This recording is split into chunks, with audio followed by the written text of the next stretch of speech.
अथ मन्त्रपाठः।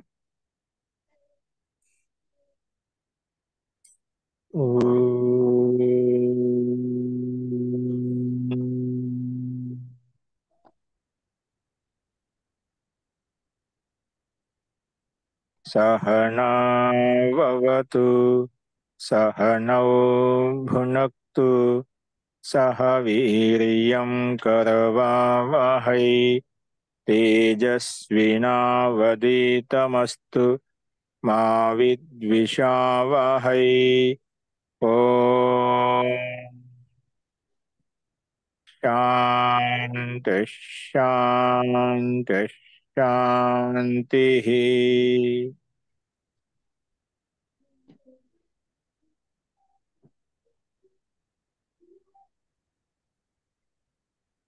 సర్వేభ్యో నమః.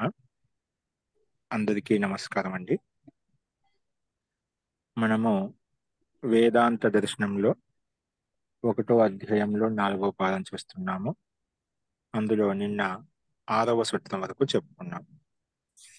మనకు విషయం వచ్చేసి జగజ్జన్మాదికి కారణం జగన్ ఈ జగత్తు ఈ బ్రహ్మాండం ఉత్పన్నం కావడానికి కారణం ప్రకృతి అనే విషయంలో పూర్వపక్షి ఆక్షేపిస్తున్నాడు. దానికి సిద్ధాంతి జగజ్జన్మాది కారణం ప్రకృతి కాదు, పరమాత్మే తీసుకోవాలి.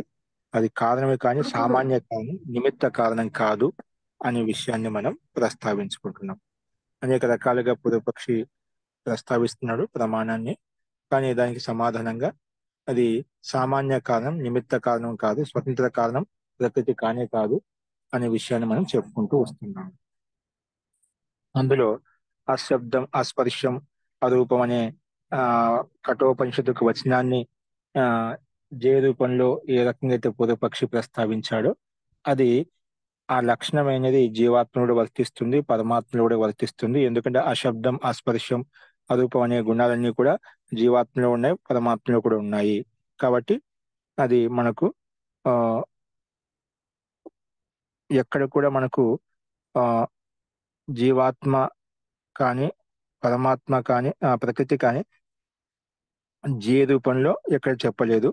కానీ ముఖ్యంగా ప్రకృతిని జే రూపంలో ఎక్కడ చెప్పలేదు. తెలుసుకోదగినదిగా పరమాత్మ చెప్పుకున్న పరమాత్మే ఈ సృష్టికి నిమిత్త కారణం అని చెప్పి చెప్పుకున్నాము. బట్ ఈ రకంగా కూడా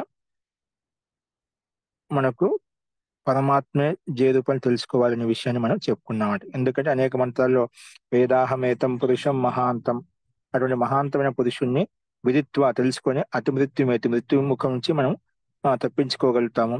నా అన్య పంథా విద్యతే అయనాయ, అన్య వేరే మార్గం, వేరే పథము లేదు అని ఒకటే మార్గము ఆ బ్రహ్మ మార్గమే అని చెప్పి మనం మోక్ష సిద్ధి కొరకు ఇలాగే బ్రహ్మనే తెలుసుకోవాలనే విషయాన్ని ప్రస్తావించుకున్నాం. అలాగే మనకు ఉపనిషత్తులో ఒక దృష్టాంతయానాం ఏవాచ ఏ ఉపన్యాస ప్రశ్నశ్చ. మనకు ఈ మూడిట్ల విషయంలో జీవాత్మ, పరమాత్మ, ప్రకృతి ఈ మూడిట్ల విషయంలో మనకు ప్రశ్న కలుగుతుంది. ఈ మూడిట్ల విషయాన్ని ఆధారం చేసుకొని మనకు విషయ ప్రస్తావన చేయబడింది. కానీ ఒకే దాంట్లో ప్రశ్నించడానికి లేదు. ఆ రకంగానప్పుడు అన్ని కూడా నిమిత్తమైపోతాయి. కాబట్టి నువ్వు చెప్పింది యుక్తి సగం కాదు. కానీ ఏ రూపంలో పరమాత్మ తీసుకోవాలి, స్వతంత్రంగా ప్రకృతికి అస్తిత్వం లేదని చెప్పును. అలాగే ఉపనిషత్తులో మనకు ఈ దృష్టాంతం ద్వారా ఏంటంటే నచికేత యమాచార్య యొక్క దృష్టాంతం ద్వారా ఎప్పుడైతే యమాచార్య ఒక పెద్ద యాగం చేస్తూ ఆ అన్ని దాన ధర్మాలు చేస్తున్నప్పుడు ఉత్తమ దాన ధర్మాలు చేయని ప్రశ్నించినప్పుడు దానికి కోపగించుకుని తండ్రి గౌతమ అతని యమునికి ఇచ్చేస్తాను, నన్ను ఎవరికి ఇస్తావని అడిగినప్పుడు నిన్ను యమునికి ఇస్తా అని చెప్పగానే యముని దగ్గరికి పంపిస్తానంట. అతను వెళ్ళినప్పుడు యమాచార్య లేడు కాబట్టి 3 రోజులు ఉపవాసం ఉంటాడు. ఆ చిన్న బాలకుడు 3 రోజులు ఉపవాసం ఉన్నాడు బ్రహ్మచారి అని చెప్పి నేను 3 వరాలు ఇస్తాను కోరుకో అన్నప్పుడు ఆ రకంగా 3 వరాలు మనం ప్రస్తావించుకున్నా. ఆ 3 వరాలులో ఎక్కడ కూడా మనకు ప్రకృతికి జే రూపంలో ఎక్కడ కూడా ఆయన అడగలేదన్నమాట. ఆ బ్రహ్మతత్వం గురించి అడిగాని ప్రకృతత్వాన్ని తెలుసుకోవాలని చెప్పి విషయాన్ని ప్రతిపాదించలేదన్నమాట. అక్కడ మొట్టమొదటి ప్రశ్న ఎవరికంటే మా తండ్రి శాంత సంకల్పంగా వాళ్ళకి కావాలి, సుమనస్సు వాళ్ళకి కావాలి. వీతమన్యు అంటే ఏ విధంగా కోపయుక్తంగా అతను శాంత మనసుతో ఆ మొదట్లో ఎలా ఉండేవాడు అలాగే కావాలని చెప్పి ముందు తండ్రి విషయంలో కోరుకున్నాడు. అలాగే ఏ కామనా కొరకు అయితే యజ్ఞ యాగం చేస్తున్నాడో స్వర్గ్యం అగ్నిం, స్వర్గరూపి అంటే అటువంటి అగ్ని ఏ స్వర్గం కొరకు కామనాతోటి ఏ అగ్నిలో అయితే ఏది హోమ ద్రవ్యాలు అంటే ఆ, ద్రవ్యం పదార్థం సమర్పించబడుతుందో అటువంటి ద్రవ్యం గురించి నాకు తెలుసుకోవాలని ఉంది. ఎందుకంటే మా నాన్న ఏ ఉద్దేశంతో ఈ యాగం చేస్తున్నాడో, ఏ అగ్ని లో ఈ ఆహుతి ప్రదానం చేస్తున్నాడో అగ్నితత్వం యొక్క ఆహుతిని నేను యథార్థంగా తెలుసుకోవాలి. స్వర్గాన్ని ఇచ్చేటువంటి స్వర్గ రూపాన్ని ఇచ్చే అగ్ని తత్వం గురించి నాకు ప్రస్తావించు అని చెప్పి రెండో ప్రశ్న అడుగుతాడు. మూడో ప్రశ్న మనకి ఆత్మ విషయంలో, ఆత్మ అంటే ఇక్కడ ఆత్మ పరమాత్మ రెండు తీసుకుంటాం. కాబట్టి ఇక్కడ ఆత్మ తెలిసినట్లయితే పరమాత్మే మనకు అవగతం అవుతుంది. అందుకే ఆత్మ పరమాత్మ విషయంలో అక్కడ ప్రశ్నించబడింది. ఎందుకంటే కొంత ఆత్మ ఉంది అంటది, కొంత లేదు అంటది. ఏంటి ఈ విషయం? కాబట్టి ఆ తత్వాన్ని తెలుసుకోవాలి అని చెప్పి ఆత్మ పరమాత్మ యొక్క విషయాన్ని ప్రస్తావిస్తారన్నమాట. కానీ ఎక్కడైనా మనకు ఈ ఆధ్యాత్మిక గ్రంథాలు ఏం తీసుకున్నా కూడా సర్వే వేద యత్ పదం ఆమనంతి ఓం ఇత్యేతద్ అని చెప్పి సమానం చెప్పి ఓం కాలమే అన్నిటికీ ఆధారము, మోక్షాన్ని ఇచ్చేటువంటిది, పరమానందాన్ని ఇచ్చేటువంటి ఆ పరంపిత పరమాత్మ అని చెప్పి ఆత్మ విషయాన్ని ప్రస్తావించినప్పుడు ఈ రకంగా సమాధానం చెప్పాడనమాట. అది నిన్న విషయంలో మనం చెప్పుకున్నాము. మస్తు ఇప్పుడు అదే విషయంలో ఆ, జగత్ జన్మాదికి కారణం ప్రకృతి కాదు పరమాత్మ అని చెప్పడంలో ఇంకా ప్రమాణాన్ని పుష్టి చేస్తున్నారు. అదేంటో చూద్దాం. సో ఇంతవరకు చెప్పిన పాఠంలో ఎవరికైనా ఏమైనా సందేహాలు ఉన్నాయి ఇప్పుడు? మహోదయ, ఈ రెండో ప్రశ్న, మనం అగ్నికి ఏది ఆహుతి ఇస్తే మనకి స్వర్గం వస్తుంది అన్న ప్రశ్న మహోదయ. ఏ ఆహుతి ఇస్తే ఆ విషయం నాకు తెలియదు. ఆ విషయం నేను తెలుసుకోవాలనుకుంటున్నాను. మా నాన్న ఏ ఉద్దేశంతో అయితే అది ఆ స్వర్గం అగ్ని గురించి తప్పిస్తూ యజ్ఞ యాగం చేయిస్తున్నాడు, ఏ పదార్థాన్ని ద్రవ్యంగా ఇస్తున్నాడో అది నాకు తెలియాలి. ఆ స్వర్గం అగ్ని గురించి నాకు ప్రస్తావించు అని చెప్పి ఆ అగ్ని గురించి అడిగాడు అనమాట. అస్తు మహోదయ.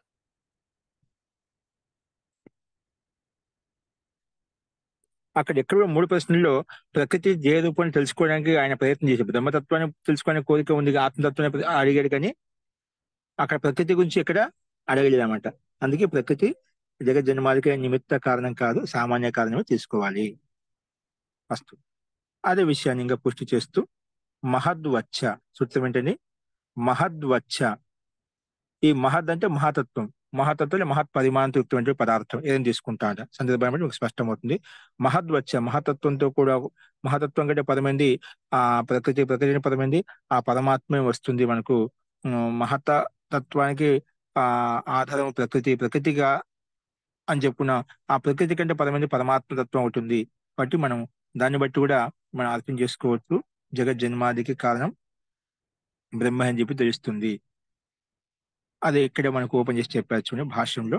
మహద్వచ్చ అంటే యచ్చ ఆయన పైన చెప్పిన యచ్చ ఏదైతే అశబ్దం, అస్పర్శం, అనాది, అనంతం, పరం, మహతత్వం కంటే పరమైందంటే దానికంటే మహతత్వం ఏది నుంచి ఉత్పత్తి, మూల ప్రకృతి నుంచి ఉత్పన్నమైంది. సత్వగుణం, రజోగుణం, తమోగుణం యొక్క సామ్యవస్థ ప్రకృతి నుంచి ఉత్పన్నమైంది మహతత్వం, మొట్టమొదటి వికారం అనమాట.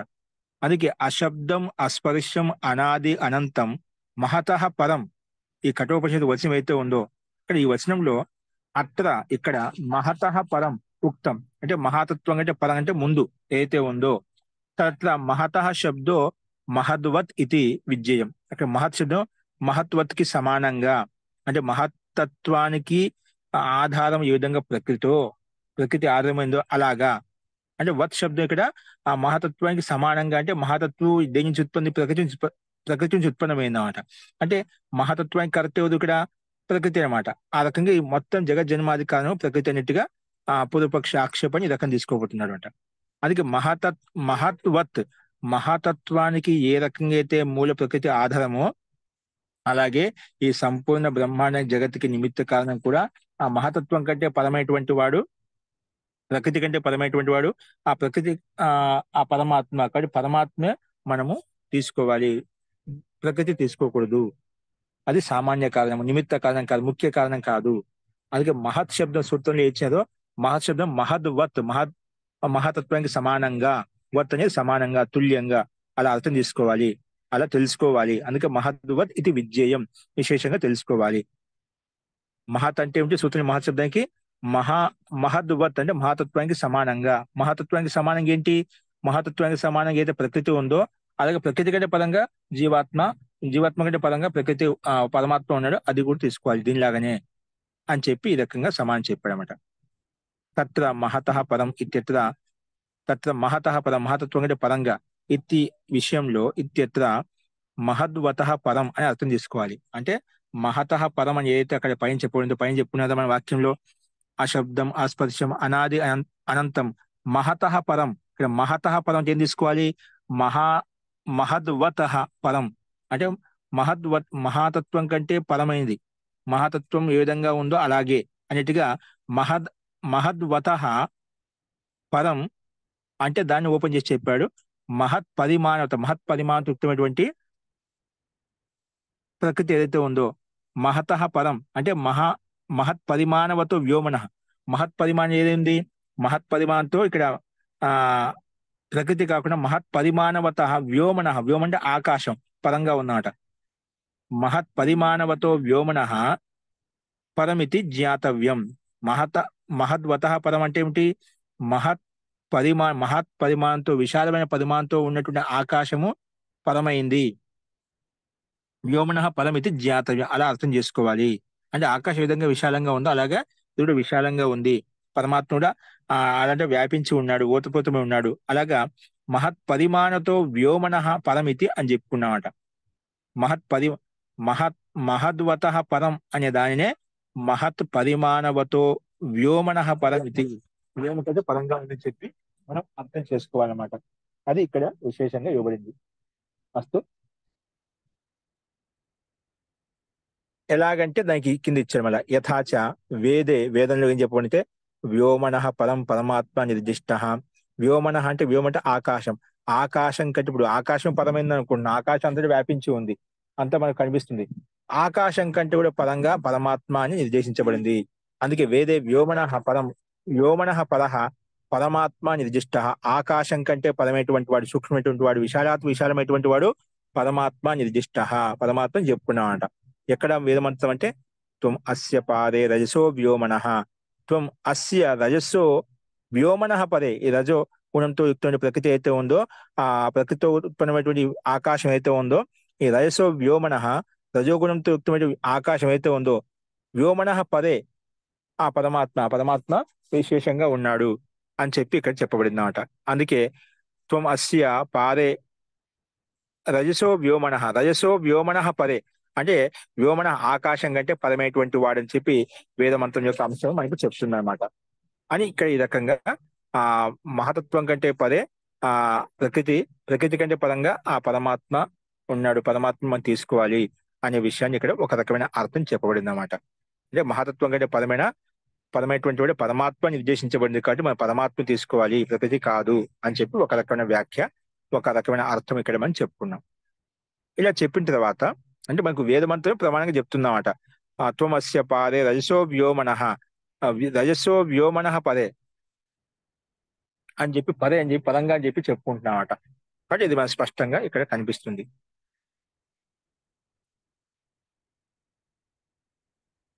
ఈ జన్మాధికారం పరమాత్మ తీసుకోవాలి, పరమాత్మ నిర్దేశించమని చెప్పి చెప్పుకున్నాం. ఇదే సూత్రానికి మరి రెండో వ్యాఖ్య ఏ రకం చెప్పబడిందో చూడండి. అపరో వ్యాఖ్యా మార్గ. ఇదే సూత్రానికి కొంచెం భిన్నంగా చెప్తున్నమాట. అపరో వ్యాఖ్యా మార్గ మహద్వచ్చ అనే సూత్రం యొక్క స్వరూపం అయితే ఉందో మహద్వచ్చ అంటే మహద్వత్, ఇక్కడ వత్ ప్రత్యయం ఉన్నమాట. మహద్వత్ ఇత్యత్ర వత్ ప్రత్యయ సాదృశ్య విజ్ఞేయ. ఇక్కడ మహత్ శబ్దం చేత వత్ ప్రత్యయం తీసుకొచ్చాం కదా. వత్ శబ్దం సాదృశ్య అర్థంలో ఉంది, సమానమైన అర్థంలో చెప్పబడి. రామవత్ గృహవత్ అని శబ్ద రూపాలు చెప్పుకుంటాం కదా. రామశబ్దానికి సమానంగా వస్తుంది ఈ రూపము. అలాగే జనక శబ్దం రామశబ్దానికి సమానంగా వస్తుంది. భవతి వత్ బహుధాతుకు సమానంగా పటధాతు వస్తుంది. వత్ అంటే సమానంగా, తుల్యంగా, సదృశ్యంగా అని చెప్పుకుంటాం కదా. అలాగే ఇక్కడ వత్ శబ్దం ఇక్కడ అర్థం చేసుకోవాలన్నమాట. అందుకే ఇత్యత్ర వత్ ప్రత్యయ సాదృశ్య విజ్ఞేయ. మహత్ శబ్దంలో ఏదో వత్ కనిపిస్తుందో అది సాదృశ్య అర్థంలో, సమాన అర్థంలో విజ్ఞేయ తెలుసుకోవాలి. అలాగే మన మహత్ వత్ చ ఎందుకు వచ్చింది అంటే మహత్ లో వత్ ప్రత్యయం సాదృశ్యార్థం చెప్పడం కోసం వచ్చింది, బాగానే ఉంది. మహద్ మూల శబ్దము, దానికి వత్ ప్రత్యయం కలిపాం, మహద్ వత్ అయిపోయింది. ఆ వత్ పక్కన చా ఉంది కదా. చా అంటే ఏమిటి? ఇక్కడ చకారం చేత చకారశ్చ నా ఇది అనుకర్షణార్థ. ఈ చకార శబ్దం ఎందుకు తీసుకున్నామంటే పైనుంచి 5వ సూత్రం నుంచి నాకి అనువృత్తి తెచ్చుకోవడం కొరకమాట. చ ఇది అనుకర్షణార్థ. చకారశ్చ నా ఇది అనుకర్షణార్థ. మనకి ఇక్కడ సూత్రంలో నా పదం ఉంది. వదతి ఇది చేత్ నా అని మన పదం ఏది చెప్పుకున్నామో వదతి ఇతి చేత్ అని చెప్పి 5వ సూత్రంలో నా ప్రాజ్ఞ హి ప్రకరణాత్, ఇక్కడ ఆ అవ్యక్త ప్రధానానికి ఏ రూపంలో మనకు శాస్త్రం చెప్తుంది అని ఏదైతే అన్నావో అది కాదండి, నా ప్రాజ్ఞో హి ప్రకరణ, అది పరమాత్మ యొక్క ప్రకరణం అని చెప్పి నా అని చెప్పి నిషేధించాం. ఆ నా అనే పదాన్ని ఇక్కడ ఆ మనకు అనుకర్షణం కొరకు, అంటే దాని అనువృత్తి తీసుకోవడం కొరకు చెప్పబడింది అన్నమాట. అందుకే తదా అప్పుడు ఏమవుతుంది, ఈ రెండు చా పదం యొక్క అనువృత్తి నకారం చేసుకున్నట్లయితే తదా సూత్రస్య అయం అర్థో జాతః, సూత్రం యొక్క అర్థం ఈ రకంగా వస్తుందన్నమాట. సూత్రస్య అయం అర్థో జాతో అంటే ఏ రకంగా, యత్ అవ్యక్తం, అవ్యక్తం అంటే ప్రధానం, న జగజ్జన్మాదేహి స్వతంత్ర కారణం మోక్షార్థం వా జ్ఞేయం. అందుకే ఇక్కడ ఆ అవ్యక్తం ప్రధానం అయితే ఉందో, అవ్యక్త రూపి ఆ వ్యక్తం కానటువంటి ప్రధాన ప్రకృతి ఏదైతే ఉందో, నా జగజ్జన్మాదేహి, జగత్కి ఉత్పన్నం చేయడంలో స్వతంత్ర కారణం లేదా మోక్షార్థం కానీ నా జ్ఞేయం, జ్ఞేయమైంది కాదు, తెలుసుకోదగింది కాదనమాట. అంటే జగజ్జన్మాది ఉత్పన్నం చేయడంలో అది స్వతంత్ర కారణం కాదు, ముక్తి కూడా స్వతంత్ర కారణం కాదనమాట. అది ఇక్కడ స్పష్టంగా చెప్పడం అనమాట. సో అంటే జగజ్జన్మాదికి కారణం స్వతంత్ర కారణం కాదు, సామాన్య కారణం అయితే ఉంది, దాని సందేహం లేదు, అది ఖచ్చితంగా అనివార్యంగా ఆ కారణం ఉంటుందన్నమాట. అందుకే ఇక్కడ మనకు అవ్యక్తం ప్రధానం నా జగజ్జన్మాది స్వతంత్ర కారణం మోక్షార్థం వా జ్ఞేయం, మోక్షార్థం కానీ స్వతంత్ర రూపం కానీ ఈ మహాతత్వం అవ్యక్త ప్రకృతి కాదు అని చెప్పి చెప్పుకున్నాం. మహాతత్వానికి పరమైనటువంటి అవ్యక్త ప్రధాన ప్రకృతి కాదు, జగజ్జన్మాదికి స్వతంత్ర కారణం కాదు అని చెప్పి ఆ రకంగా తెలుసుకోవాలి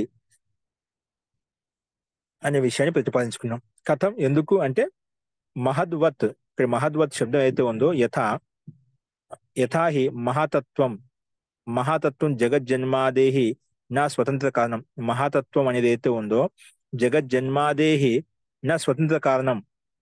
ఇది మహాతత్వం అనేది జగజ్జన్మ అధిక స్వతంత్ర కారణం కాదు, కానీ కింటు గౌణం అస్తి అంటే గౌణ కారణం, సామాన్య కారణం, గౌణం అంటే సామాన్య కారణం. తథాచ అలాగే నా తజ్జేయం ఇష్యతే మోక్షార్థం, అలాగే ఈ సామాన్యంగా ఉన్నటువంటి కారణాన్ని జ్ఞేయ రూపంలో తెలుసుకోదగినదిగా మోక్షం కొరకు అని ఎక్కడ కూడా ప్రతిపాదించలేదు. తెలుసుకోవడానికి ఏమంటే పరమాత్మ తెలుసుకోవడానికి ప్రకృతి అనేది జ్ఞేయ రూపంలో తజ్జేయం ఇష్యతే, నా తజ్జేయం ఇష్యతే మోక్షార్థం, మోక్షం కొరకు అది తెలుసుకోదగినదిగా ఎక్కడ కూడా చెప్పబడలేదు అన్నమాట. అందుకే జడం తత్వంతో యుక్తమైన పదార్థం కాబట్టి, చైతన్యం కాదు కాబట్టి, ఆనంద స్వరూపంతో యుక్తం కాదు కాబట్టి, సత్తా ఉంది కానీ ఆ ఆనందాయించే గుణం కేవలం పరమాత్మలో ఉంది, జడ ప్రకృతిలో లేదు. అందుకే తత్ నా జయమిష్యతే మోక్షార్థం అని చెప్పి మోక్ష కొరకు తెలుసుకోదగినది కాదు, ఇది ఈ ప్రధాన ప్రకృతి అనమాట. ఎందుకంటే దాన్ని ఇంకా ఓపెన్ చేసి చెప్పాడు ఇక్కడ. కుతః అంటే మహతః పరం అవ్యక్తం, మహాతత్వం కంటే పరంగా అవ్యక్తం ఉందన్నమాట. ఇది పాఠాత్, ఈ పాఠం ఏది చెప్పుకున్నామో కఠోపనిషత్తులో పరాశ్రయత్వాత్, ఎందుకంటే మహత్ అనేది ఏంటి, పరాశ్రయం. ఇప్పుడు మహత్కి ఆధారం ఎవరు, మూల ప్రకృతి అంటాం. అంటే మహాతత్వం ఎవరి మీద ఆధారపడింది, ప్రకృతి మీద ఆధారపడింది. ప్రకృతి నుంచే మహాతత్వం ఏర్పడింది, మహాతత్వం నుంచి తన్మాత్రలు ఏర్పడతాయి. అలా క్రమంగా ఒక ప్రక్రియ ఉంది, అలాగే అది ఆశ్రయించి ఉందన్నమాట. అందుకే ఇక్కడ ఏమంటున్నా అంటే మహతత్వం కుతః మహతః పరం అవ్యక్తం ఇది పాఠాత్ పరాశ్రయత్వాత్, అది పరాధీనంగా ఉంది, మహాతత్వం ఆ ప్రకృతి మీద ఆధారపడి ఉన్నమాట. తద్వత్ అలాగే మహద్వత్ అంటే దాన్ని ఓపెన్ చేసి చెప్పాడు. మహాతత్వవత్, మహద్వత్ అంటే ఏమిటి, మహాతత్వవత్, మహాతత్వవత్ అంటే మహాతత్వం ఇవ తద్ అవ్యక్తం, మహాతత్వం ఇవ, మహాతత్వం ఏ విధంగా అవ్యక్త ప్రధానం మీద ఆధారపడి ఉందో, మహాతత్వం ఇవ తద్ అవ్యక్తం ప్రధానం అపి, ప్రధానంగా ఉన్నప్పుడు కూడా జగజ్జన్మాదేహి నా స్వతంత్ర కారణం, జగజ్జన్మాదికి స్వతంత్ర కారణం కాదు, జగత్ను ఉత్పన్నించడంలో, సంహరించడంలో, ధారించడంలో స్వతంత్ర కారణం కాదు. కింటు గౌణమేవ ఇతి నాపి మోక్షార్థం జేయం భవితుమర్హతి, అది గౌణంగానే తీసుకోవాలి, అంతేకాకుండా నాపి మోక్షార్థం జేయం భవితుమర్హతి, మోక్షం గురించి తెలుసుకోదగింది కూడా కాదు. ఇది ఈ ప్రకృతి అనమాట, ప్రధాన ప్రకృతి. మహాతత్వ విధంగా ఆధారపడి ఉందో అలాగే ఈ జగజ్జన్మాది కారణం ఆ పరమాత్మ మీద ఆధారపడింది, పరమాత్మ యొక్క ఆశ్రయించదనే ఇది అభివ్యక్తం అవుతుంది, స్వతంత్ర కారణం కాదు. గౌణ కారణమే ప్రకృతిని తీసుకోవాలి. స్వతంత్ర కారణం కింటు గౌణమేవ ఇది నాపి మోక్షార్థం జ్ఞేయం భవితుం అర్హతి, మోక్షం గురించి తెలుసుకోవాల్సింది కాదు, నా భవితుం అర్హతి అని చెప్పి చెప్పుకున్నాం. ఎందుకంటే యథాహి మహతః పరం అవ్యక్తం నిర్దిష్టం, మహతః పరం, మహాతత్వం కంటే పరమైంది అవ్యక్తం నిర్దిష్టం. తద్ అవ్యక్త, ఆ అవ్యక్తం అంటే ప్రకృతి కంటే కూడా పురుషః పరం ఇత్యుక్త, పురుషః పరం ఇది ఉక్తత్వాత్. ఆ పురుషుడు పరమైనటువంటి వాడు. ఆ వ్యక్త ప్రకృతి ఏ విధంగా మహాతత్వం ఎక్కడి నుంచి ప్రకృతి నుంచి ఉత్పన్నమైంది, ఆ ప్రకృతి కంటే పరమైనటువంటి వాడు ఆ పురుష అంటే పరమాత్మ అని చెప్పి మనకు విశేషంగా చెప్పబడింది. కాబట్టి ఎక్కడంటే కఠోపనిషత్తులో చెప్పబడింది అవ్యక్త పురుష పరహ. అవ్యక్త అంటే ఆ మూల ప్రకృతి కంటే పరమైనటువంటి పురుషుడు అని చెప్పి మనకి ఈ వచనం చెప్తుంది, వేదమంత్రం చెప్తున్నమాట. అవ్యక్తాత్, అవ్యక్తం కంటే పరహ, పురుష పర, పురుషుడు పరమైనటువంటి వాడు అంటే పరమాత్మ పరమైనటువంటి వాడు, అంతే సూక్ష్మంగా ఉన్నాడు. అందుకే ఇక్కడ అవ్యక్తస్య పురుష పరత్వాత్, ఇక్కడ అవ్యక్తం ఏది మీద ఆధారపడి ఉంది అంటే ప్రకృతి ఏది మీద ఆధారపడి, పురుష పరత్వ, పురుష అంటే పరమాత్మ మీద ఆధారపడి ఉంది. అంటే పరమాత్మ యొక్క సహాయం చేసిన ఈ మూల ప్రకృతి సత్వరజ స్తమో గుణంతో యుక్తమైన ప్రకృతి అభివ్యక్తం చేయబడుతుంది. జడ ప్రకృతికి స్వతంత్రంగా అభివ్యక్తం కావడానికి ఆ శక్తి సామర్థ్యం లేదు. అది ఏమి ఆధారపడింది ప్రకృతి, అవ్యక్తస్య పురుష పరత్వాత్, పురుషు మీద ఆధారపడి ఉంది. కాబట్టి అందుకే మహాతత్వవత్ పరాశ్రయత్వాత్, మహతత్వవత్ పరాశ్రయత్వాత్, మహతత్వానికి సమానంగా మహతత్వ విధంగా ఆ పరాధీనం ప్రకృతి మీద ఆధారపడి ఉందో, అలాగే ఈ ప్రధాన అవ్యక్త ప్రకృతి కూడా ఆ పరమాత్మ యొక్క పురుషుని యొక్క ఆశ్రయంతో, పురుషుని యొక్క ఆధారంతో ఆశ్రయించి ఉంది. పురుషుని అంటే పరమాత్మ యొక్క ఆశ్రయంతో ఆధారపడి ఉంది అని చెప్పి ఇక్కడ ఈ రకంగా చెప్పబడింది అనమాట. అందుకే మహాతత్వవత్ పరాశ్రయత్వాత్ పురుష పరో అపి, పురుష పరహ అవ్యక్తాదితి. అందుకే పురుషుడు కూడా పరో అవ్యక్తాది, అవ్యక్తాదిమైన ప్రకృతి కూడా ఆ పురుషుడు ఆధార స్వరూపుడు, ఆశ్రయ స్వరూపుడు అని చెప్పి చెప్పుకున్నమాట. అందుకే పురుష పరో అవ్యక్తాదితి. కథనాత్ తస్య, కథనాత్ అంటే తస్య పురుషాధీనత్వాత్ అవ్యక్తం, అవ్యక్త ప్రకృతిని పురుషాధీనంగా ఉంటుంది అంటే పరమాత్మ యొక్క ఆధీనంగా ఉంటున్నమాట. పురుషాధీనత్వాత్ అవ్యక్తం ప్రకృతి జగజ్జన్మాదేహి స్వతంత్ర కారణం న. అవ్యక్తత్వాత్ పురుషాధీనత్వాత్ న అవ్యక్తం, నాకు సంబంధం ఇక్కడ కలుపుకోవాలి. న అవ్యక్తం జగజ్జన్మాదేహి స్వతంత్ర కారణం నచ మోక్షార్థం జ్ఞేయం ఇది సిద్ధం. నా మోక్షంకు తెలుసుకోవాలనేది అది ఇక్కడ మనకు ఎక్కడైనా చెప్పబడింది అంటే ఎక్కడ చెప్పబడలేదు, అది జయమైంది కాదు. నా మోక్షార్థం జయమిది సిద్ధం, మోక్షంకు తెలుసుకోవాలనేది కూడా ఎక్కడ మనకు సిద్ధింపబడటం లేదు, అలాగా ఆ సామర్థ్యం లేదని చెప్పి మనకు తెలుస్తుందన్నమాట. అని ఈ రకంగా ఈ అపర వ్యాఖ్యము, రెండో వ్యాఖ్య ఈ సూత్రం యొక్క అభిప్రాయం ఈ రకంగా ప్రస్తావించుకున్నాను అనమాట. అంటే మొత్తానికి ఎక్కడ ఏం చెప్పినా కూడా ఈ జగజ్జన్మాదికి కారణము ఈ అవ్యక్త ప్రకృతి కాదు, అది ఆ అవ్యక్త ప్రకృతి ఆశ్రయించి మహతత్వం ఉంది, మహతత్వానికి ఆశ్రయము ప్రకృతి, అలాగే ప్రకృతి కూడా పరమాత్మను ఆశ్రయించి ఉంది. పరమాత్మ యొక్క సహాయం చేతనేది ఈ సృష్టి బ్రహ్మాండ విశ్వం అంతా అభివ్యక్తం చేయబడుతుంది. స్వతంత్రంగా ప్రకృతికి ఆ శక్తి సామర్థ్యం లేదు అనే విషయాన్ని మనకు భిన్న భిన్న రకాలుగా చెప్పుకుంటూ వస్తున్నమాట. కానీ మూల సిద్ధాంతం మనకి ఏంటంటే జగత్తును ఉత్పన్నం చేయ ముందు చెప్పుకోవచ్చాం, అయినప్పుడు పూర్వపక్ష ఆక్షేపించాడు కదా దానికి సమానం చెప్తున్నమాట. ఆ మూల ప్రకృతి అంటే మహాతత్వం నుంచే, మహాతత్వానికి ఆధారం ప్రకృతి. అలా ఏ విధంగా మహాతత్వానికి ఆధారం ప్రకృతితో, ఎందుకని ప్రకృతి నుంచే, మూల ప్రకృతి నుంచే మహాతత్వం ఏర్పడింది. మహాతత్వం నుంచి మళ్ళా ఆ తన్మాత్రలు ఏర్పడతాయి, తన్మాత్రల నుంచి పంచభూతాలు ఏర్పడతాయి, ఆ క్రమంగా ఉంది. అలాగా ఆ క్రమం చూసుకున్నట్లయితే మొట్టమొదటి వికారం మహాతత్వము, మహాతత్వానికి ఆధారం ప్రకృతి. అలాగే మహాతత్వానికి ఆధారం ప్రకృతి ఎలాగో ఉందో ముఖ్యంగా అలాగే ఈ ప్రకృతి కూడా, మూల ప్రకృతి కూడా పరమాత్మను ఆశ్రయించి ఉంది. అందుకే పురుష పరత్వ అంటే ఇక్కడ మనకు పురుషాధీనత్వాత్, పురుషుని యొక్క ఆధీనంలో ఉందన్నమాట. అందుకే పురుషాధీనత్వాత్ న అవ్యక్తం జగజ్జన్మాదే స్వతంత్ర కారణం అని చెప్పి మనం ప్రస్తావించుకున్నాం. అలాగే మోక్షార్థం కూడా తెలుసుకోదగినది కాదు, మోక్షం కూడా కావాలంటే పరమాత్మని మనం ఉపాసించాలి కానీ ఆ ప్రకృతిని కాదని చెప్పి ఈ విషయాన్ని మనం స్పష్టం చేసుకున్నాం అనమాట. ఈ విషయంలో మహత్ శబ్దం యొక్క విషయంలో శంకరాచార్య వారు ఏం చెప్పారు అనేది ఇక్కడ కొంచెం సంకేతించబడింది చూడండి. ఇదే విషయంలో మహత్ శబ్దాన్ని తీసుకుని ఏ రకంగా అర్థం చెప్పబడిందంటే శాంకర భాష్యే యథా మహత్ శబ్ద సాంఖ్యై సత్తా మాత్రేపి ప్రథమజే ప్రయుక్తః న తమేవ వైదికేపి ప్రయోగో అభిదత్తే, న తమేవ వైదికేపి ప్రయోగ అభిదత్తే. అంటే శంకరాచార్య వారు ఏం చెప్పారంట, ఈ మహత్ శబ్దం ఉందిదా, మహత్ శబ్దంలో సాంఖ్యకారుడు ఎవరు? మహర్షి కపిల్ మహర్షి. మహర్షి కపిల్ మహర్షి సిద్ధాంతం ప్రకారంగా ఇక్కడ మహత్ అంటే సత్తా అని అర్థం చెప్పబడింది అనమాట. ఏంటి? సాంఖ్యకారులు మహ మహత్ శబ్ద సాంఖ్య అంటే సాంఖ్య ఆచార్యుల ద్వారా సత్తా మాత్రే అపి, నువ్వు ఇక్కడ సత్తావంతమైంది, ఈ ప్రకృతి నువ్వు ఇక్కడ సత్తావంతమైన మాట. సత్తా సత్తా మాత్రేపి ప్రథమజే ప్రయుక్త అంటే మొట్టమొదటి ద్వారా ఆ రకంగా ఉత్పన్నం చేయబడిన సత్తా మాత్రం వ్యక్తం చేయబడింది, అభివ్యక్తం చేయబడింది, ఉత్పన్నం చేయబడింది, అలాగే ప్రయోగించబడింది అనమాట. సత్తా మాత్రే ప్రయుక్త అని చెప్పి చెప్పుకున్నా అనమాట. కానీ నా తమేవ వైదికేపి ప్రయోగం అభిదత్తే, ఏం చెప్పి ఆయన వాక్యం చెప్పకుండా ఇక్కడ ఏం చెప్పంటే వైదికంలో వైదిక సిద్ధాంతంలో వైదిక ప్రకారంగా అలాగా సత్తా అర్థము ఉల్లేఖించలేదు, వేరే అర్థం చెప్పబడింది అని చెప్పి శంకరాచార్య అక్కడ దాన్ని ఆక్షేపించారన్నమాట. నా తమేవ వైదికే ప్రయోగ అభిదత్తి, అలా వైదికంలో అలా ప్రయోగం ఇవ్వలేదు, మహాశబ్దానికి ఆ సత్తా రూపంలో అర్థం చెప్పలేదు అని ఆయన శంకరాచార్య ఆ రకం చెప్పామట.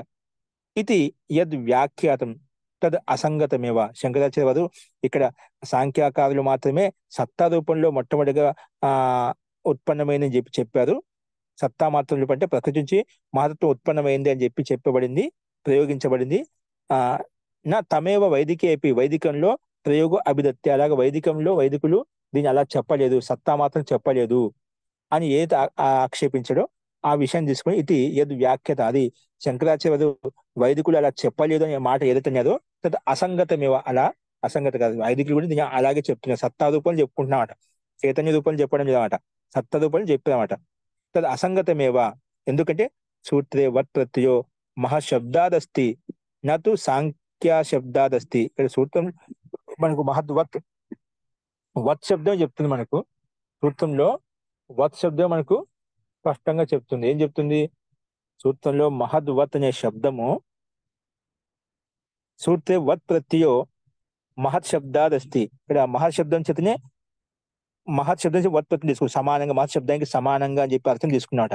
నాతో సాంఖ్య శబ్దాదస్తి, ఇక్కడ సాంఖ్య ఆచార్యుల యొక్క మహత్ శబ్దాన్ని ఆదరణ చేసుకుని మహతత్వాన్ని ఆదరణ చేసుకుని చెప్పలేమాట. ఇక ప్రసంగమే మనకు ప్రకరణమే మనకు స్పష్టంగా గోచరిస్తుంది. ఇక్కడ నా తు సాంఖ్య శబ్దాదస్తి ఏన యథా సాంఖ్యై ఇది కల్ప్యత, ఇక్కడ ఆ సందర్భమే కాదు, ఆ ప్రకరణమే కాదు, సాంఖ్యకారులు దీన్ని సత్తరూపని వ్యాఖ్యానించదు, వైదికులు వ్యాఖ్యానించదు ఆ సందర్భమే కాదు, ఇక్కడ కూడా వాళ్ళు సత్తా రూపం చెప్తున్నారు. ఇక్కడ మహాశబ్దానికి కూడా ఆ వైదికులు కూడా మహాశబ్దం చేత వత్ ప్రత్యయ మహాశబ్దాదస్తి అంటే మహాశబ్దం కారణంగా తీసుకోబడింది. నాతో సాంఖ్య శబ్దాదస్తి అంటే సాంఖ్య శబ్దంతో ఇక్కడ అర్థం తీసుకోబడి, ఇక్కడ ఆ సందర్భమే కాదు, ఆ సాంఖ్యకారుల యొక్క సిద్ధాంతం ఏంటి, మూల ప్రకృతి యొక్క సిద్ధాంతాన్ని మనకు ప్రతిపాదించదన్నమాట. అంటే ప్రకృతి యొక్క ఉత్పత్తి యొక్క ప్రక్రియను 25 తత్వాలతో మనకు ఉల్లేఖించబడినమాట. అక్కడ ఆ సందర్భం చెప్పండి, కానీ ఇక్కడ ఆ ప్రసంగమే కాదు, అది ఇక్కడ మనం అర్థం చేసుకోవాలి. అస్తు.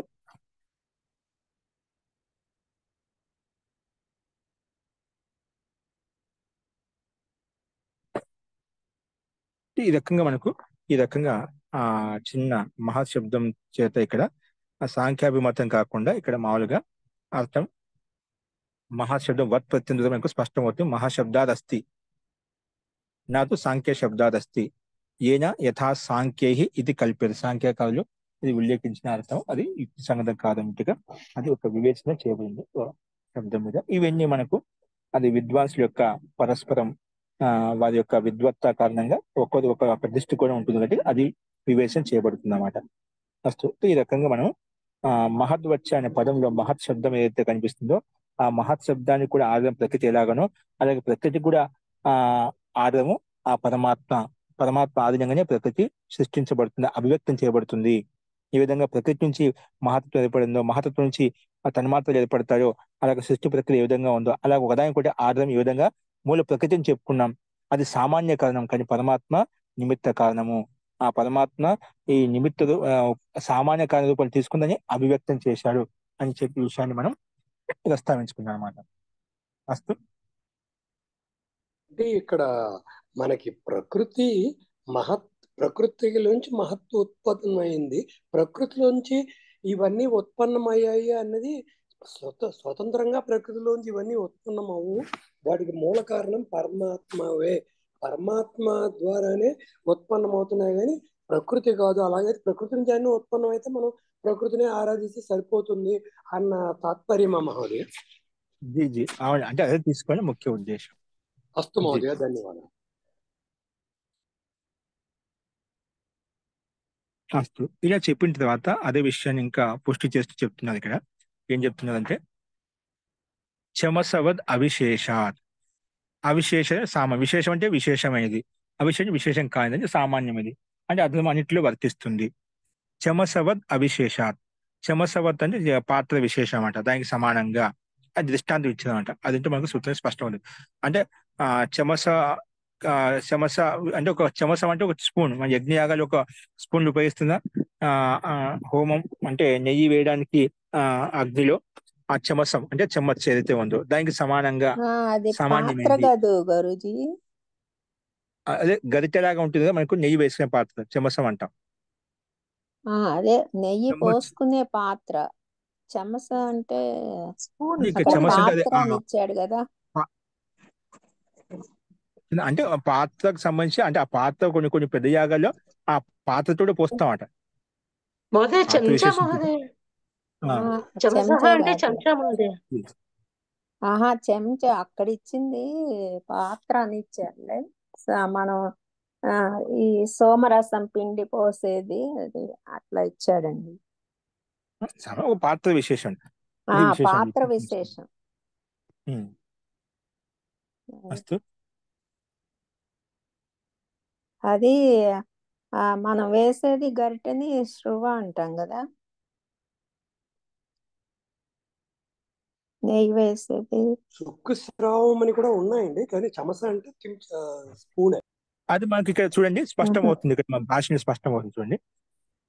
అక్కడ చూడండి చమసవత్ అవిశేషాత్. ఏంటి చమసవత్ అవిశేషాత్ అంటే చూడండి కింద భాషలో ఎత్ర క్వచిత్ ఆధ్యాత్మ గ్రంథే ప్రకృతి జగజ్జన్మాదేహి కారణం.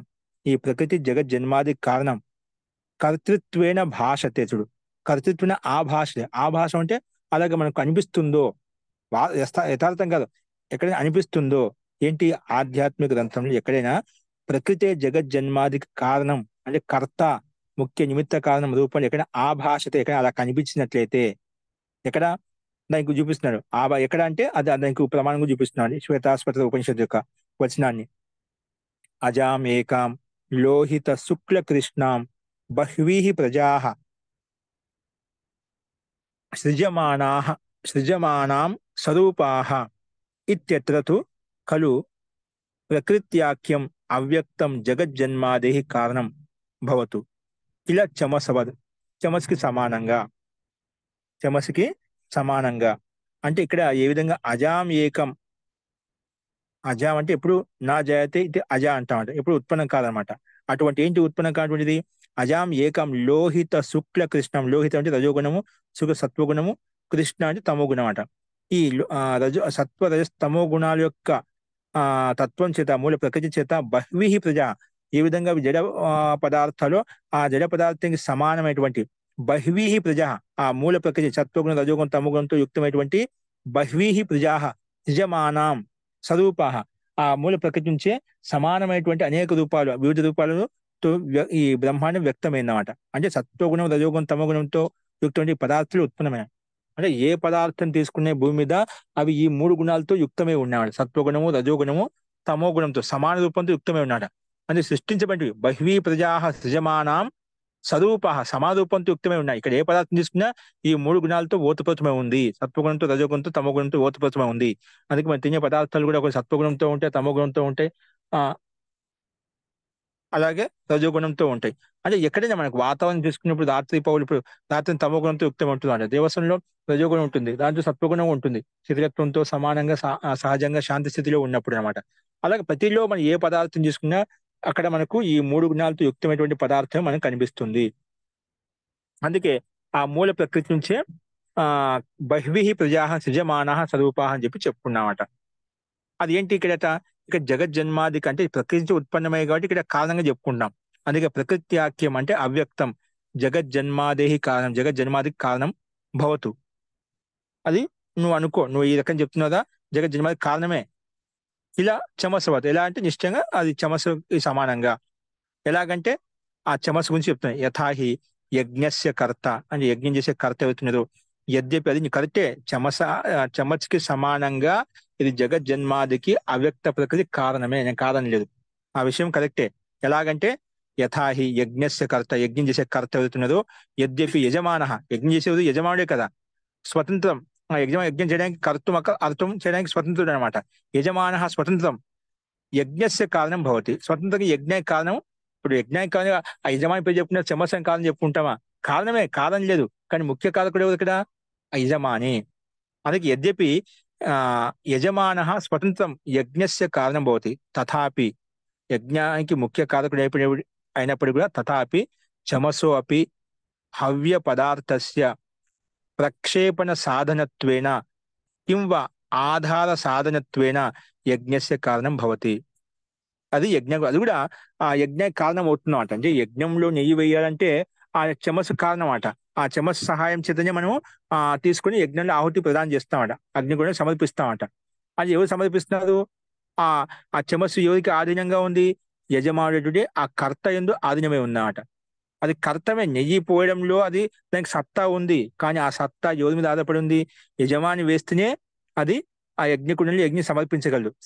స్వతంత్రంగా ఆ చెమ్మచ్ అనేది తనకు తాను ఆ నెయ్యి తీసుకుని వేయగలుగుతుందా, ఆ శక్తి లేదు. ప్రకృతి పదార్థమైనటువంటి ఆ చెమ్మస్కి ఆ శక్తి లేదు, అంటే యజమాని ఆధారపడి ఉంది.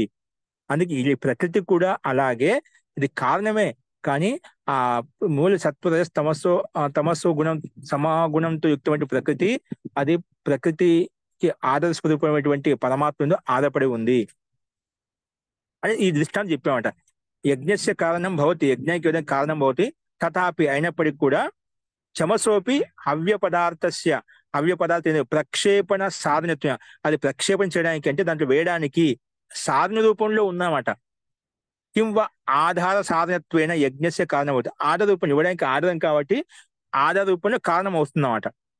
యజ్ఞస్య కారణం భవతి, ఎలాగా ఆధార సాధన రూపంలో అది కారణం అనమాట. అది సాధనం లేకపోతే మనం వేయలేమట, సాధనం ఖచ్చితంగా కావాలి. పరంతు తత్తు పరతంత్రమేవ కారణం, కానీ అది ఆ చమస్సు స్వతంత్రంగా వేయగలుగుతుందేమన్నా, అది పరతంత్రము. అలాగే చమస్కి సమానంగా అవిశేషాత్ సామాన్య కారణము ఏది ప్రకృతి, అది నిమిత్త కారణం కాదు. అందుకే చమసవత్ అవిశేషాత్ అంటే చమస్కి సమానంగా ఇది సామాన్య కారణం కాబట్టి జగత్ జన్మాదికి కారణము ప్రకృతి కాదు, జగత్ జన్మాది కారణము పరమాత్మ తీసుకోవాలి. పరమాత్మే నిమిత్త కారకుడు, స్వతంత్ర కారకుడు. ఈ విధంగా యజమాని స్వతంత్రంగా యజ్ఞం చేసినప్పటికీ కూడా అతను చమత్సు విధంగా సాధనమో సహాయకమో యజమానికి కూడా. అంటే ఆ చమత్సు ఉంటేనే యజమాని ఆ యజ్ఞంలో ఆహుతి ఇవ్వగలుగుతామట. అలాగే పరమాత్మ కూడా స్వతంత్రంగా ఉంటూ కూడా ప్రకృతి అనే పదార్థం తత్వం ఉంటేనే ఈ ప్రకృతిని ఈ బ్రహ్మాండాన్ని సృష్టించగలుగుతాడు. ఈ సాధనమే లేకపోతే, ఈ ప్రకృతి లేకపోతే ఆ పరమాత్ముడే సృష్టి నిర్మించలేడమాట, ఈ బ్రహ్మాండాన్ని సృష్టించలేడమాట. ఎందుకంటే మూల పదార్థం అనాది పదార్థం అట. పరమాత్మ దగ్గర శక్తి జ్ఞానం ఉంది, ఆ పదార్థం లేకపోతే ఏం చేయగలుగుతాడు. కుంభకారుడు దగ్గర జ్ఞానం ఉంది, కానీ ఆ కుండం తయారు చేసి మిట్టి లేకపోతే ఏం చేస్తాడు, చేయలేడమాట. అలాగే ఇక యజ్ఞం అన్ని ఉన్నాయి, కానీ చేయడానికి చేత వేయలేడు అనమాట. అది ఇదిగా ఉండదు అనమాట. చేయాలంటే అది చేయొచ్చు, కానీ మనకి అది కారణం కాదు కదా. అదే నాకు సాధనమే. నువ్వు చేత వేసినా అంటే కూడా అది ఒక విధిగా ఉంటుంది, ఇది ఒక సాధనమే కదా. కాబట్టి అక్కడ చమస్సు సాధనంగా ఉపయోగపడుతుంది. సాధనం ఎలాగో అది కారణమైనప్పటికీ యజ్ఞానికి అది నిమిత్త కారణం కాదు, అది సామాన్య కారణము.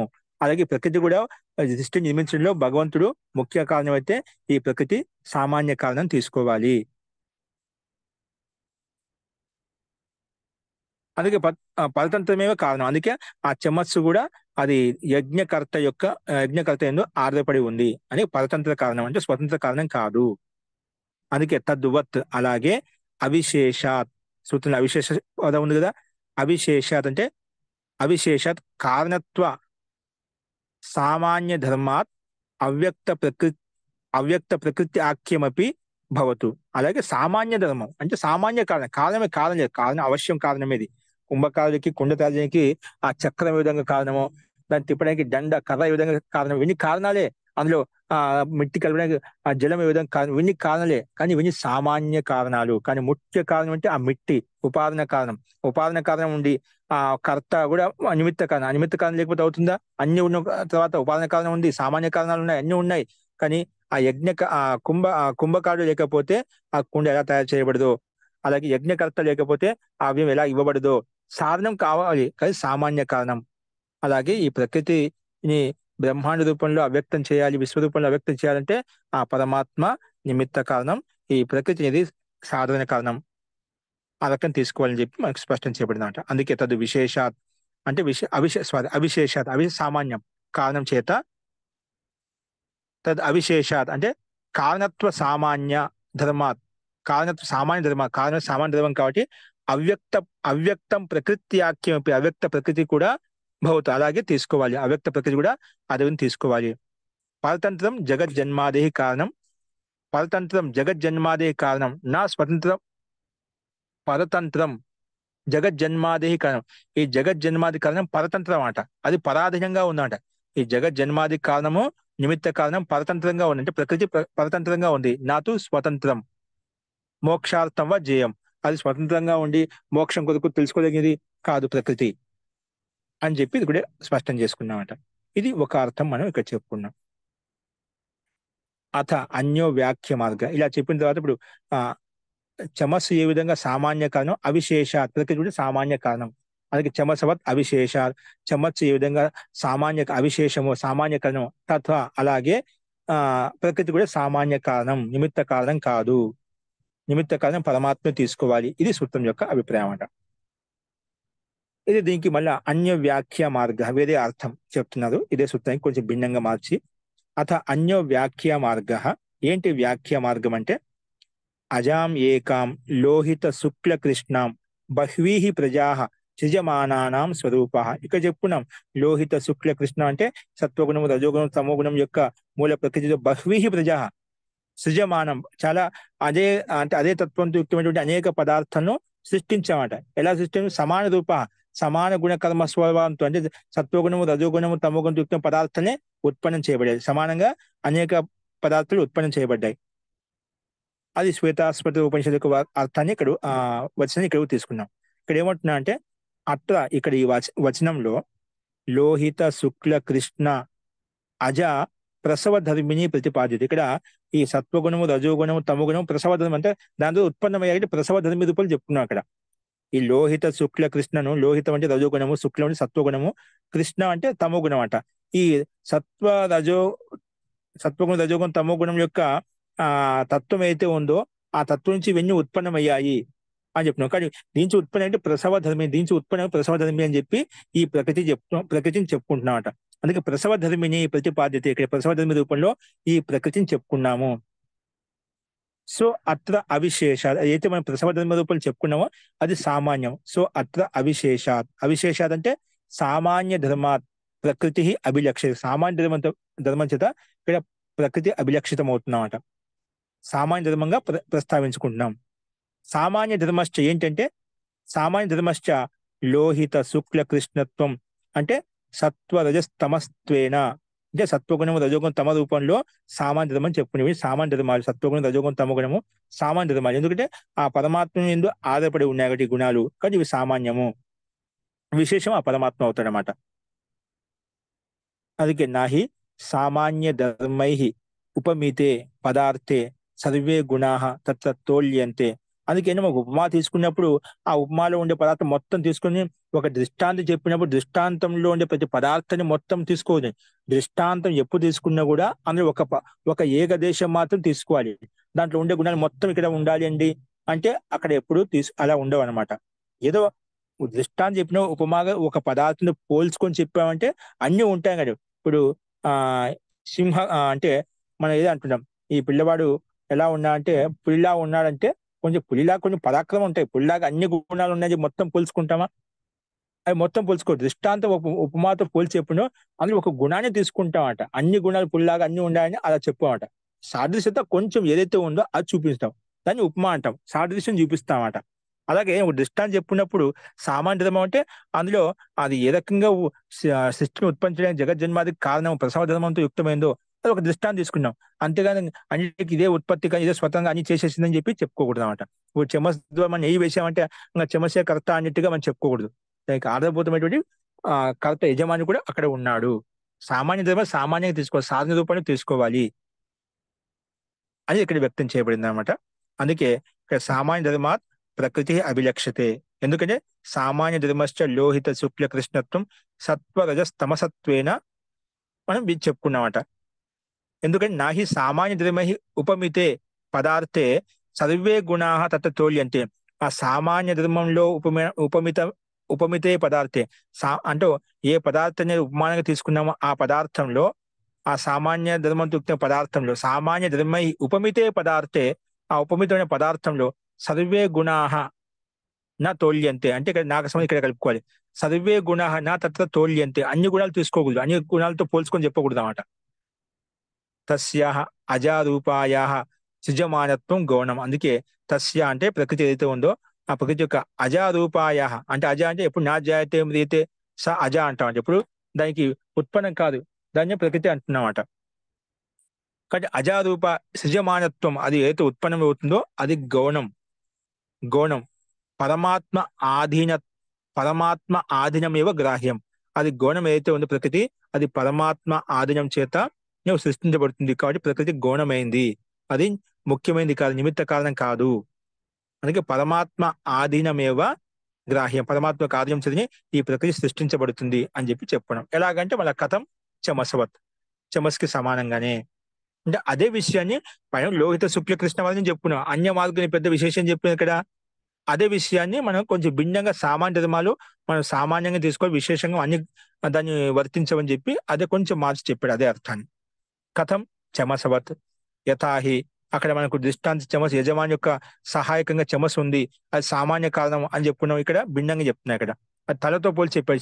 ఈ చమస్సును తలతో పోల్చి చెప్పాడు. తల ఏ విధంగా మన శరీరంలో ముఖ్యమైందో ఉన్నప్పటికీ కూడా అక్కడ ఆత్మ అంతర్గతంలో ఆత్మను ఏదైతే తీసుకుంటా అలాగా దీన్ని భిన్న చమసవత్ అనే దృష్టాంతం భిన్నంగా చెప్పారు ఇక్కడ. సో ఏంటంటే యథాహి అర్వాంగ్ బిలహ చమసః ఊర్ధ్వబుధ్నః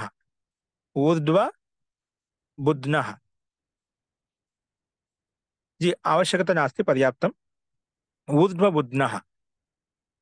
ఇక్కడ అర్వాంగ్ అంటే మనకు చెమ్మచ్చును మనం ఎక్కడైనా పెట్టుకున్నప్పుడు ఎలా పెట్టుకుంటామండి, ఎక్కడైనా మనం పెట్టినా కూడా దాన్ని చెమ్మచ్ తిప్పి పెడతామండి. చెమ్మచ్ అంటే గుంత భాగం లాగా ఉంటుంది కదా, గుంతలాగా ఉంటుంది అది, గడ్డ భాగం లాగా అది పైకే పెట్టేస్తామండి, పైకి కనిపిస్తుంది. తిప్పినప్పుడు ఎలా ఉంటుంది, పైకి కనిపిస్తుంది అన్నమాట.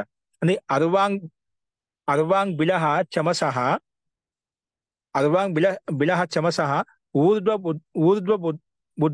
ఊర్ధ్వంగా ఉంటుంది, పైకి ఉంటుంది అన్నమాట. అది బృహదారణ్యక ఉపనిషత్తులో ఒక సంకేతం ఇవ్వబడింది ఇక్కడ. అత్ర శిరసః చమస రూపత్వం విహితం. ఇక శిరస్సును అంటే దాని తలగా పోల్చి చెప్పుకున్నా, చెమ్మ చేతితో పైకి తిప్పి పెట్టినప్పుడు దాని తలలాగా టోపీలాగా ఉంటుంది, తలలాగా ఉంటుంది అన్నమాట. శిరసః చమస రూపత్వం విహితం, చమస రూపంలో చెప్పుకున్నామట. అది ఏ చెప్పుకున్నామో అవిశేషాత్ సామాన్య హేతు ఉక్తం. అవిశేషం అంటే సామాన్య కారణంగా చెప్పుకున్నాం. అది అక్కడ అలా ఉందంటే ముఖ్యమని చెప్పి చెప్పుకున్నామట. దానిపైన చెప్పాడు సామాన్య హేతు ఉక్తం హి, సామాన్య హేతు ఉక్తం హి. ఎందుకంటే సామాన్యంగా చెప్పుకున్నాం, విశేషంగా అంటే సామాన్యంగా చెప్పుకున్నాం. ఎందుకంటే ఉక్తం హి అక్కడ చెప్పుకున్నాం అంటే ఇక్కడ తత్రయేవ ఉపనిషత్తు, అక్కడే ఉపనిషత్తులోనే అర్వాంగ్ బిలహ చమసః ఊర్ధ్వబుధ్నః ఇది ఇదం తత్ శిరః, అది శిరం అంట. చమస్సును మనం తిప్పెట్టిన ఆ టోపీ భాగం గుంత భాగంతో కూడా దాని శిరహతో పోల్చుకున్నాడు. తత్ శిరః ఏషా హి అర్వాంగ్ బిలహ చమసః ఊర్ధ్వబుధ్నః తస్మిన్ యశో నిహితం. అందులోనే యశస్సు అంతా నిహితమై ఉందంట. విశ్వరూపం ఇది అందులో ఆ చమస్సులు అంటే చమస్ ద్వారా మన ఒక యజమాని ఒక ఉద్దేశంతో సంకల్పంతో మనం చేస్తుంటాం కదా, ఆ దాంట్లోనే ఆ యజ్ఞ పాత్రనే ఆ కీర్తి అంతా వ్యాపించి ఉంటుంది అన్నమాట. అంటే కీర్తి అంతా ఓతుపోతమే ఉంటుంది. అంటే మనం ఆ కర్మానుష్ఠానం చేయడం సహాయకంగా ఉందని చెప్పడం ముఖ్య ఉద్దేశం అంట. మనం ఇచ్చిన ఆహార ద్రవ్యాలు ఏవైతే ఉన్నాయో, యజ్ఞ సామాగ్రి ఏదైతే ఉందో అది నీకు ఫలాన్ని చేకూరుస్తాయి అనే భావంతో ఇక్కడ తీసుకోవాలన్నమాట. అందుకే ఉక్తం ఈ తత్రయేవ ఉపనిషది అర్వాంగ్ బిలహ చమసః ఊర్ధ్వబుధ్న ఇది ఇదం తత్ శిరః ఏష హి ఏష హి అర్వాంగ్బిలః చమసః ఊర్ధ్వబుధ్నః తస్మిన్, ఆ ఊర్ధ్వబుధ్నం అయితే చమస ఏదైతే ఉందో తస్మిన్ అందులోనే యశో, ఆ చమస్సులోని యశో నిహితం, యశస్సు నిహితమై ఉంది. విశ్వరూపమితి ప్రాణాహ వై, ఆ విశ్వంతో వ్యాపించి ఉందామట ఆ యశస్సు అంతా కూడా. విశ్వరూపమితి, నిహితం అంటే విశ్వరూపమితి అంటే విశ్వం అంతా వ్యాపించి ఉంది. అందుకే ప్రాణో వై యశో నిహితం విశ్వరూపం, ఆ ప్రాణంతో సమానం అంటది. అది కారణము ముఖ్యమైనది, ప్రాణభూతం ఏ విధంగా ముఖ్యమైనది అలాగా ప్రాణో వై యశో నిహితం విశ్వరూపం అని చెప్పి మనం ప్రస్తావించుకున్నామట. విశ్వరూపంగా మనం ప్రస్తావించుకున్నాం. ఇది బృహదారణ ఉపనిషత్తుకు వస్తుందని ప్రస్తావించుకున్నాం. ప్రాణో వై యశో నిహితం విశ్వరూపం. కాబట్టి ఇక్కడ తస్మాత్ సామాన్య ధర్మో, ఇక్కడ సామాన్య ధర్మం అయితే ఉందో అజా అలంకార రూపేణ ప్రస్తావించుకున్నామట.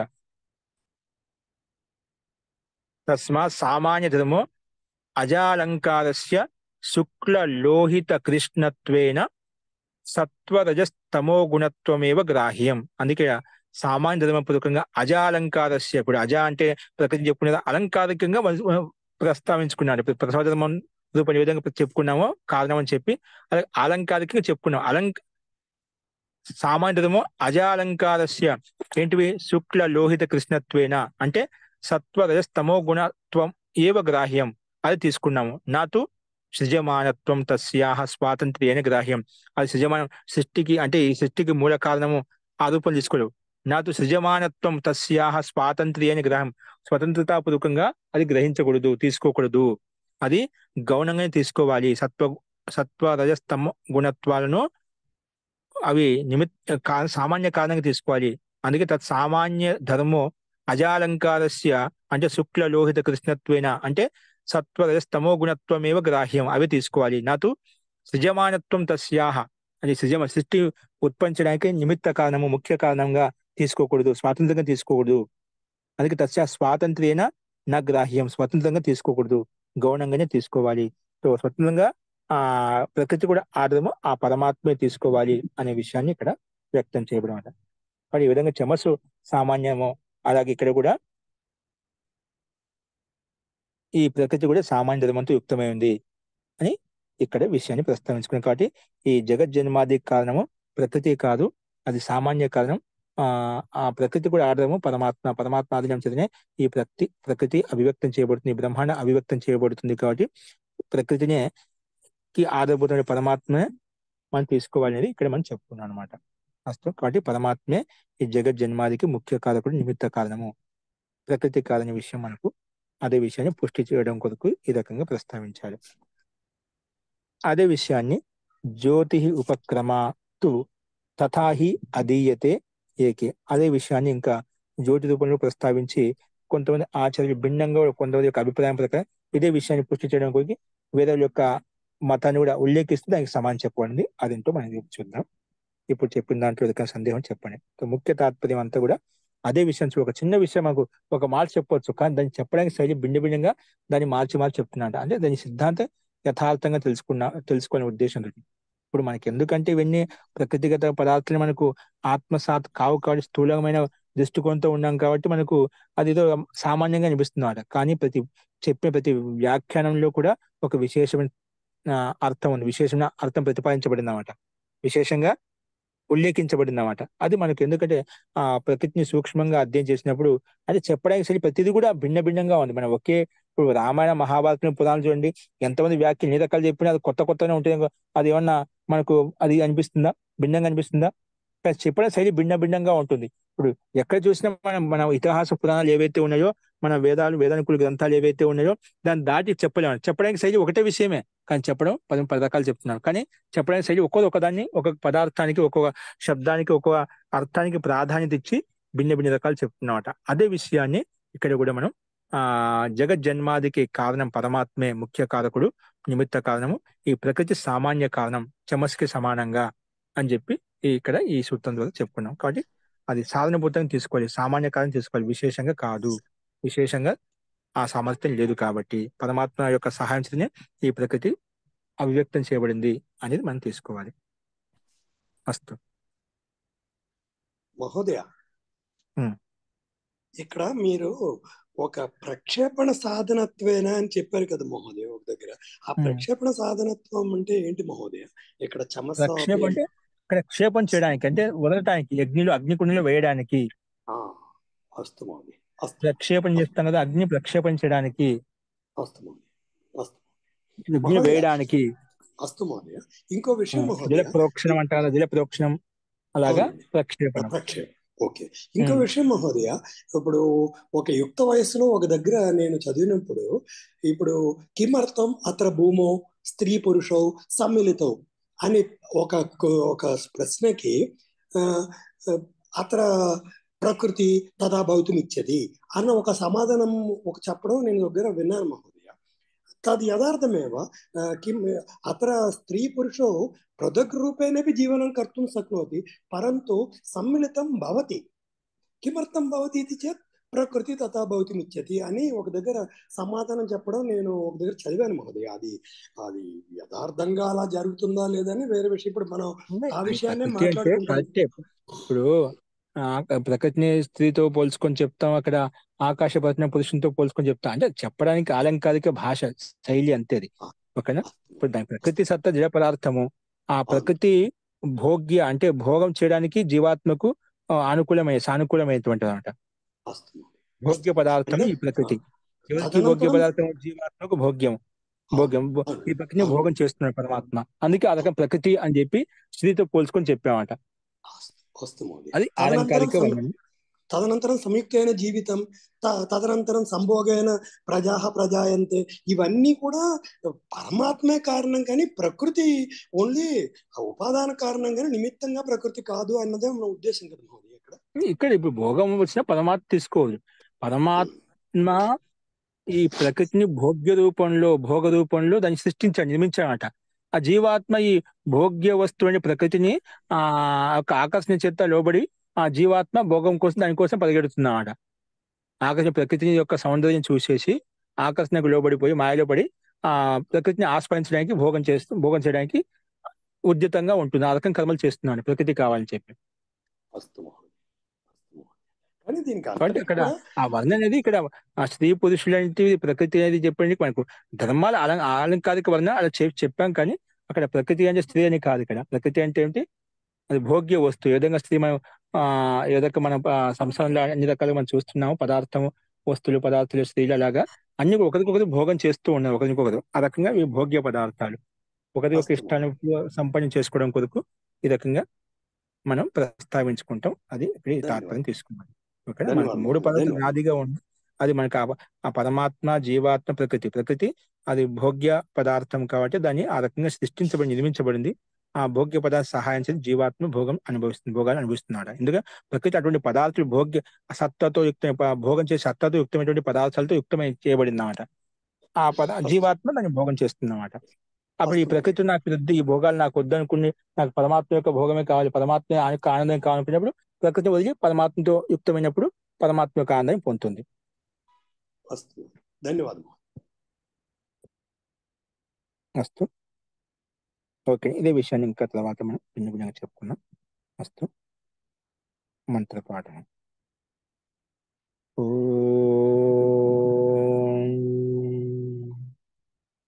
సర్వే భవంతు సుఖినః, సర్వే సంతు నిరామయాః, సర్వే భద్రాణి పశ్యంతు, మా కశ్చిత్ దుఃఖభాగ్ భవేత్. ఓం శాంతి శాంతి శాంతి. సర్వేభ్యో నమః. అందరికీ నమస్కారం అండి.